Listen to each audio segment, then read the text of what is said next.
Hello everyone. आज के video में हम मेवाड़ का जो कुहिल वंश है उससे जो इंपॉर्टेंट क्वेश्चंस है, जो एग्जाम की अगर पॉइंट ऑफ व्यू से हम बात करें तो बहुत इंपॉर्टेंट है, उनको डिस्कस करेंगे। ठीक है। हर वीडियो में हम 4 से 5 क्वेश्चंस डिस्कस करते हैं जो इंपॉर्टेंट क्वेश्चंस होते हैं, या तो वो बार बार रिपीट हो रहे हैं एग्जाम्स में। ठीक है, हर दूसरे एग्जाम्स में आरपीएससी लेवल का जो एग्जाम है हर दूसरे एग्जाम में रिपीट हो रहे हैं, या फिर अगर जो आने वाले एग्जाम है उनकी दृष्टि से भी हमें ऐसा लगता है कि ये जो क्वेश्चन है बहुत इंपॉर्टेंट है, तो उनको हम ऐसे वीडियो में शामिल करते हैं। ठीक है, तो हम स्टार्ट करते हैं। हमारा जो पहला क्वेश्चन है वो है अलाउद्दीन खिलजी द्वारा चित्तौड़ का नाम दिया गया। ठीक है, अब पहले हमें पता होना चाहिए कि अलाउद्दीन खिलजी ने चित्तौड़ पर कब तो आक्रमण किया था, क्यों किया था, अलाउद्दीन खिलजी का शासनकाल भारत में कौन से टाइम में उनका शासनकाल था। तो ये देखो बेसिक चीजें हैं जो हमें रिलेट होती हैं, जो हमें ध्यान में होती हैं, तो हम उस क्वेश्चन का आंसर अच्छे से दे पाते हैं। ठीक है, अलाउद्दीन खिलजी ने चित्तौड़ का नाम, देखो अलाउद्दीन खिलजी का जो शासनकाल था वो था 1296 1316 तक। ये तो था अलाउद्दीन खिलजी का शासनकाल। ठीक है, अलाउद्दीन खिलजी ने चित्तौड़ के ऊपर जो युद्ध किया था, मतलब जो चित्तौड़ का युद्ध हुआ था, चित्तौड़ का युद्ध हुआ था 1303 में, 1303 में। ठीक है, अब चित्तौड़ का युद्ध किस किस के बीच में हुआ था? अलाउद्दीन खिलजी और चित्तौड़ का राजा था रावल रतन सिंह, रावल रतन सिंह के बीच में यह युद्ध हुआ था। ठीक है, 1303 में आक्रमण किया और उन्होंने क्या कर लिया? जीत लिया। चित्तौड़ को अलाउद्दीन खिलजी ने जीत लिया और उसको जीत करके चित्तौड़ को जीता और अपने बेटे खिज्र खां, ठीक है, खिज्र खां को यह जगह सौंप दी और इस जगह का नाम उन्होंने क्या किया? अपने बेटे के नाम पर इस जगह का नाम क्या रख दिया? खिजराबाद रख दिया। ठीक है, चित्तौड़ का नाम खिजराबाद कर दिया। ठीक, जो हमारा नेक्स्ट क्वेश्चन है वो है, देखो, वह रानी जिसने अपने सैकड़ों अनुयायियों के साथ में अलाउद्दीन खिलजी के 1303 ईस्वी में चित्तौड़गढ़ पर कब्जा करने पर जोहर कर लिया था। तो हमें पता होना चाहिए कि देखो चित्तौड़ का जो युद्ध हुआ उसके कई कारण थे। ठीक है, एक कारण हम मानते हैं कि जो चित्तौड़ था वो बिल्कुल बीच में स्थित था और कोई बंदा अगर दिल्ली से गुजरात जाएगा, मालवा जाएगा या दक्षिण भारत में जाएगा, दक्षिण भारत, मालवा और गुजरात जाएगा दिल्ली से, तो ये जो रास्ता था उसके बीच में आता था चित्तौड़। इसलिए ये जो चित्तौड़ का जो दुर्ग था उसका व्यापारिक और सामरिक महत्व बहुत ज्यादा था। एक कारण क्या था कि जो अलाउद्दीन जो राजा था वो बहुत ज्यादा महत्वाकांक्षी था, वो अपने साम्राज्य को बहुत ज्यादा विस्तारित करना चाहता था। और एक कारण ये बताते हैं मलिक मोहम्मद जायसी, एक लेखक मलिक मोहम्मद जायसी, जिन्होंने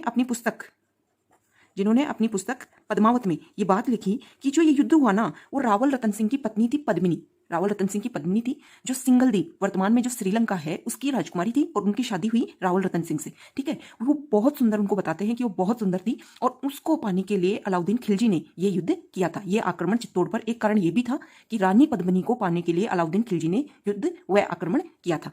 तो क्या हुआ था कि अलाउद्दीन खिलजी ने आक्रमण किया और जैसे ही उसने आक्रमण किया तो वहां के लोगों ने, वहां के जो राजपूत थे उन्होंने तो केसरिया धारण किया और जो वहां की रानी पद्मिनी और जो अन्य जो दासियां और जो अन्य जो सेना में जो लोग थे उनकी पत्नियों के साथ में जोहर किया। जब ये दोनों चीजें शामिल होती है, केसरिया भी धारण करते हैं पुरुष लोग तो, और महिलाएं जोहर करती हैं, तो ये कहलाता है, ये पूरी प्रक्रिया मिलकर कहलाता है साका। ठीक है, तो उनकी जो रावल रतन सिंह की जो पत्नी थी रानी पद्मिनी, उन्होंने क्या किया? उन्होंने जोहर किया। ठीक है, तो उनका नाम रानी पद्मिनी था, उन्होंने जोहर किया और वहां के पुरुषों ने केसरिया धारण किया, तो यह प्रक्रिया कहलाई साका। ठीक है, समझ में आ गया? अब देखो हम नेक्स्ट क्वेश्चन सोल्व करते हैं। देखो, निम्न में से किस रचना में अमीर खुसरो ने चित्तौड़ पर अलाउद्दीन खिलजी के आक्रमण का वर्णन किया है?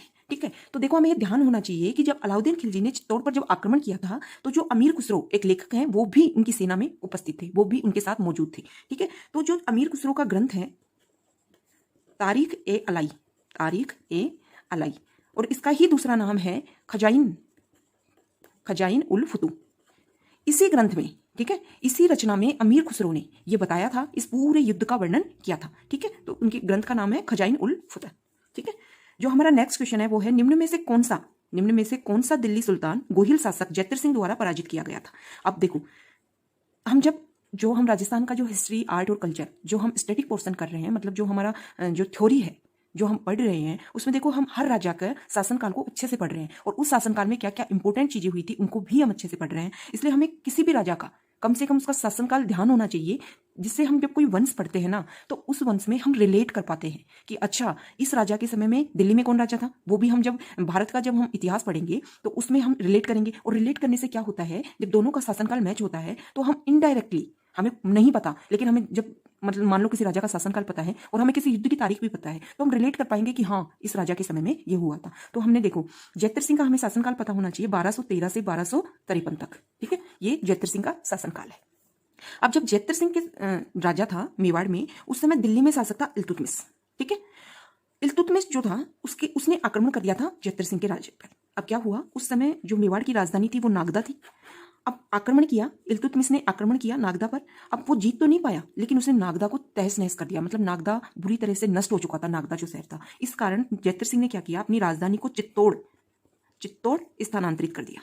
ठीक है, तो ये हमने गुहिल वंश के जो इंपॉर्टेंट क्वेश्चंस हैं उनको डिस्कस किया। ठीक है, आगे आने वाले वीडियो में और भी जो इंपॉर्टेंट क्वेश्चंस हैं उनको हम डिस्कस करेंगे। देखो, एक साथ हम 15-20 क्वेश्चंस भी सोल्व कर सकते हैं, लेकिन उससे क्या है कि देखो, हमें सिर्फ क्वेश्चन पढ़ना और उसका आंसर देना नहीं है। हमें जो क्वेश्चन हम आ रहा है उससे रिलेटेड और क्या क्या क्वेश्चन एग्जाम में आ सकते हैं, उसके लिए उससे रिलेटेड जो सारे फैक्ट्स हैं, हम चाहते हैं कि वो सारे फैक्ट्स आपको एक जगह मिले। ठीक है, ओके।